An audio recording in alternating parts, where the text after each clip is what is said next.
Break के बाद एक बार फिर आपका केकेडी न्यूज में बहुत बहुत स्वागत है। रुक करेंगे रिपोर्टर से रिपोर्ट की ओर। खबर उन्नाव से है, जहां एसडीएम और सीओ सिटी की मौजूदगी में रोड के बीच काफी दिनों से लगी अवैध तरीके से होल्डिंगों पर नगर पालिका के द्वारा कार्रवाई करते हुए उसे बुलडोजर से हटाया गया।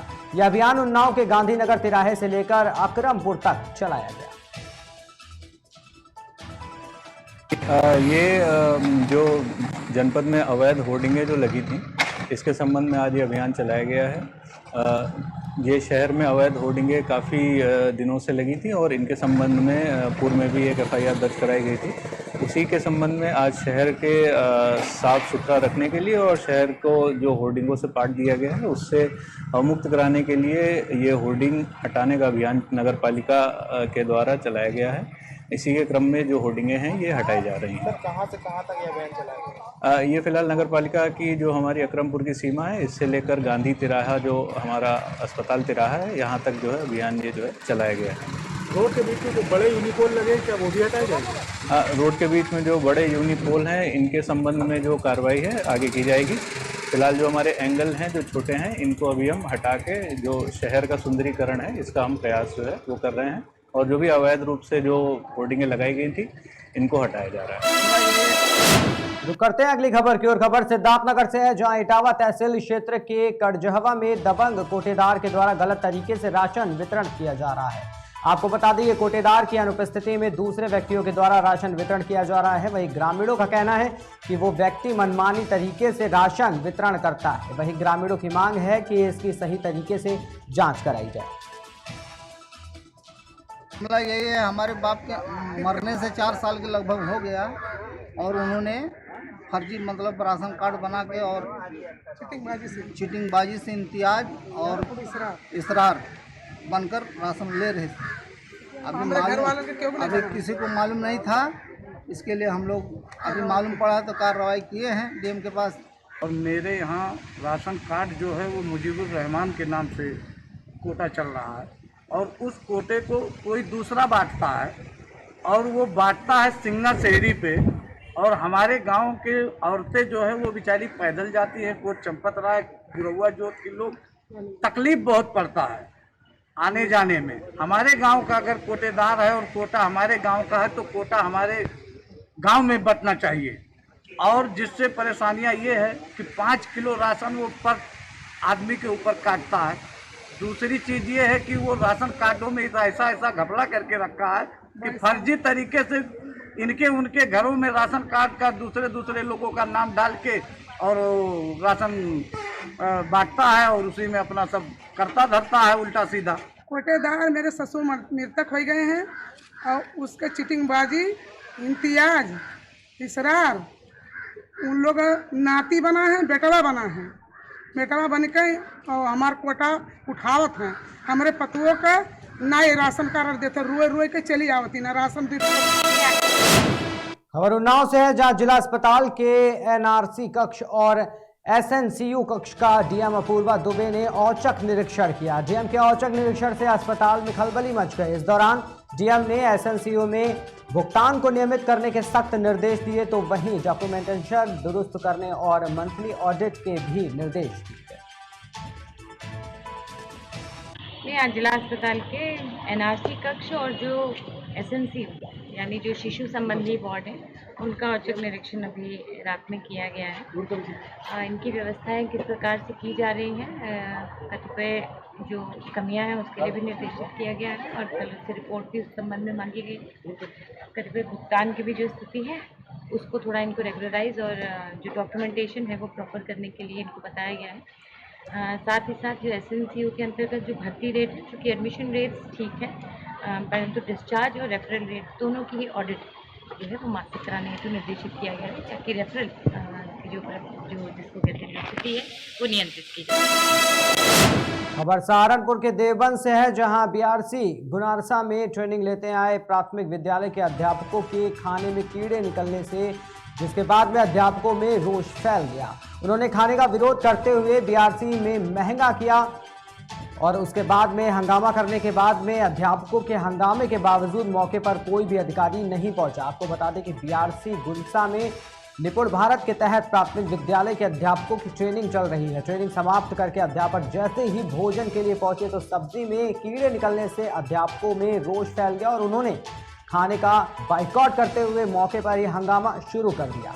अध्यापकों का आरोप है कि ट्रेनिंग के समय लगातार खाने में इस तरह की शिकायतें आना आम बात हो गई है। कई बार इस संबंध में आला अधिकारियों को कहा गया है, लेकिन खाने की व्यवस्था और गुणवत्ता को बेहतर नहीं बनाया जा रहा।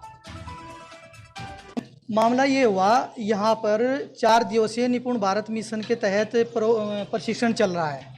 उस प्रशिक्षण में इन्होंने एक जो यहाँ पर खाना दिया जा रहा है, चाय दी जा रही है, वो उसकी गुणवत्ता सही नहीं है। इस गुणवत्ता को लेकर के बीओ साहब से कई बार वार्ता हुई। वार्ता होने मोबाइल में उनसे कई बार कहने के बाद उन्होंने कहा कि व्यवस्था दुरुस्त करी जाएगी और आज के बाद इस चीज़ की शिकायत नहीं मिलने की। चाय में क्या शिकायत?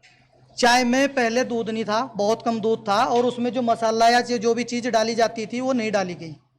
उसके बावजूद आज हमारा प्रशिक्षण शुरू हुआ। फिर इस प्रशिक्षण में हमने देखा करके कि एक बार सब्जी की उसकी देख लें अवस्थाएँ क्या हैं, जिससे पूर्व में शिकायत टीचरों के द्वारा काफ़ी की गई। तो यहाँ पर आज जो सब्जियाँ काटी गई थी, यहाँ पर रसोइयों के द्वारा जो खाना बना रहे हैं, उसमें कीड़े चलते पाए गए। सर, आज मॉर्निंग में जब अनुज सर के संज्ञान में ये आया कि खाने में कीड़े वगैरह हैं, सब्जियों में कीड़े हैं, तो वो हम लोगों को रूम में प्रशिक्षण के दौरान दिखाने के लिए आए। तो हम सब लोगों ने सम्मिलित रूप से देखा कि हाँ, सब्जियों में कीड़े हैं। फिर हम लोग सब लोग प्रशिक्षण रूम से उठकर यहाँ पर आए। हम लोगों ने देखा कि हाँ, बिल्कुल जो कहा गया था वो बिल्कुल सत्य था। फिर उसके पश्चात हम लोगों ने आलू वगैरह का भी निरीक्षण किया हम सब लोगों ने, तो सब लोगों ने पाया कि सब्जियां सही नहीं थीं। उसके पश्चात फिर नाश्ता भी पहुंचा रूम्स में सारे टीचर्स के पास, चाय और पकौड़ी, लेकिन सब लोगों ने उसको लेने से मना कर दिया। ठेकेदार वहाँ गया देहरादून का जी। तो क्या जो यहाँ शिकायत की जा रही है, सब्जियों में कीड़े निकले हैं जी, क्वालिटी अच्छी नहीं थी, क्या ये सच है? क्वालिटी तो वाकई अच्छी नहीं है, लेकिन क्या करें सर जी, जैसा हमें मिल रहा है बना रहे। कहाँ से आ रहा है सामान तो जी देवबंद से भिजवा रहा है, कौन भिजवा रहा है मुझे तो पता नहीं। ठेकेदार से बात की आपने इसके बारे में? क्यों? जिसने हमें देखो सुनो, जो यहाँ पे स्कूल में वो खंडाधिकारी हैं, उनके थ्रू ये काम हो रहा है। मैं अपना आप इसकी वो जिम्मेदारी उन्होंने ली थी, कहने लगा भाई हम अपना आप देखेंगे। एटा में दौड़ लगा रहा युवक को ट्रैक्टर ने जोरदार टक्कर मार दी। इस दौरान हादसे में युवक की मौके पर ही दर्दनाक मौत हो गई। सूचना पर पहुंची पुलिस ने शव को कब्जे में लेकर पोस्टमार्टम के लिए भेज दिया है और उसके बाद मामले की जांच पड़ताल शुरू कर दी। आपको बता दें, ये पूरा मामला देहात कोतवाली क्षेत्र का बताया जा रहा है।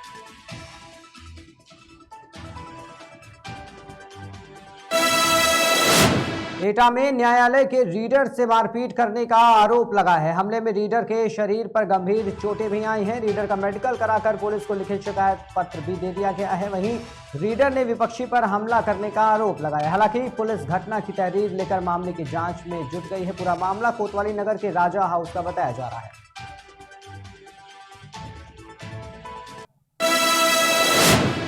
खबर देवरिया के सलेमपुर थाना क्षेत्र से है, जहां पूर्वांचल मुक्ति वाहिनी के कार्यकर्ताओं ने मुख्यमंत्री योगी आदित्यनाथ के नाम उप जिला अधिकारी को ज्ञापन सौंपा है। पूर्वांचल मुक्ति वाहिनी के अध्यक्ष ने मीडिया से बातचीत करते हुए बताया कि सलेमपुर में जर्जर तारों और विद्युत कटौती के कारण आम जनता को काफी दिक्कतों का सामना करना पड़ता है। साथ ही साथ गांव में निर्मित पानी की टंकी से पानी की सप्लाई बाधित होने के कारण हर घर नल, हर घर जल योजना का लाभ ग्रामवासियों को नहीं मिल पा रहा है और बस स्टॉप से हॉस्पिटल से प्यासी मार्ग काफी जर्जर हो चुका है, जिसके कारण क्षेत्रवासी आए दिन दुर्घटना के शिकार होते रहते हैं। इन समस्याओं के चलते एसडीएम को ज्ञापन सौंपा गया। साथ ही कार्यकर्ताओं ने कहा कि उनकी सरकार से मांग है कि जल्द से जल्द इन समस्याओं को दूर किया जाए। उसमें हम लोग के 5 मांगे हैं।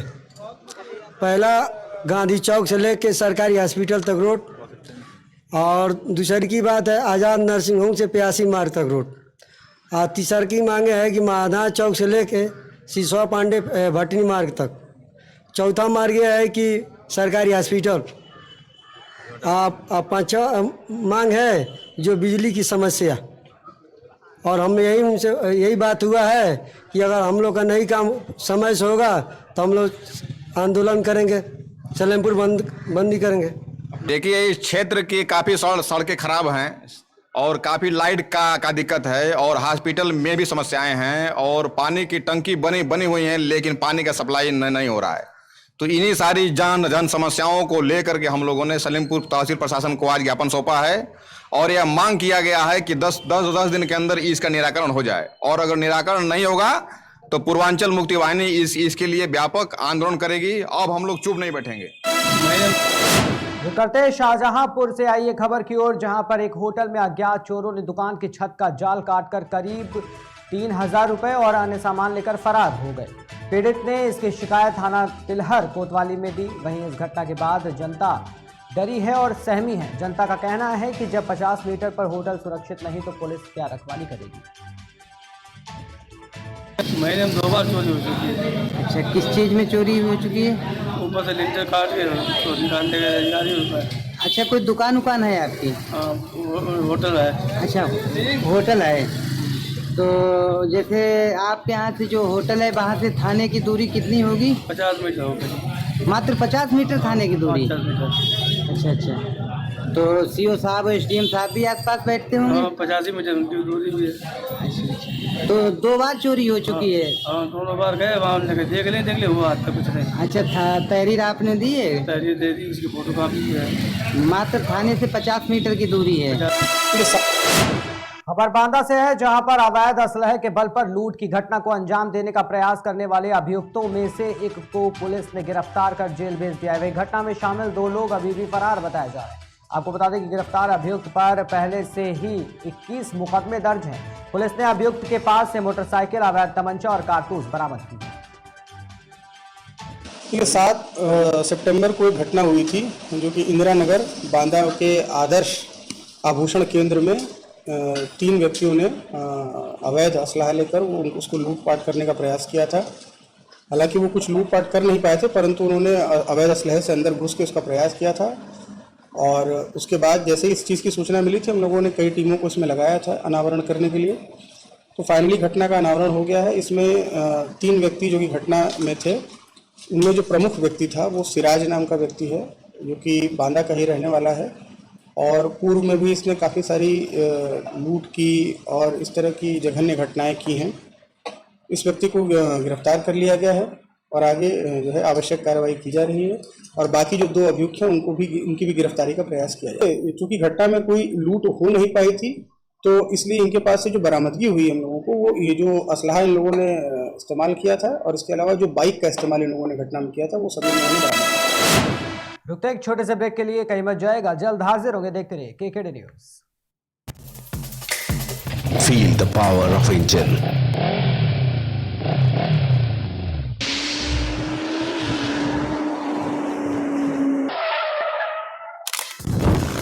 Macro lubricant ready